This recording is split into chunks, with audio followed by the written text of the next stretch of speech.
We've had feedback from members, and in particular hotel members, who say that's great, but what about in the other direction? That often they have customers at the end of their stay needing to get to the airport and unable to call a taxi, or they call a taxi, but the taxi doesn't arrive. And sorting out the arrivals is a small step in something that is more generalized. And, the scenes of people having to walk across the runway with their suitcases, I don't think that's out of choice. I think that's because there isn't a service, and they have no option.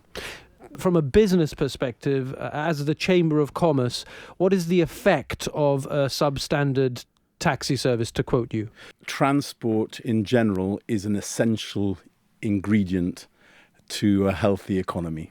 Tourism is a very important pillar of the economy, and will be even more important in the future in the event of an agreement on the border. And we really need to get our act together to make sure that tourists, when they arrive in Gibraltar, get the best possible experience, because even in the days of social media, word of mouth and social media and people's experience is the best form of marketing, and it can work for you positively, but it also can work for you very negatively. We have evidence of people having missed flights.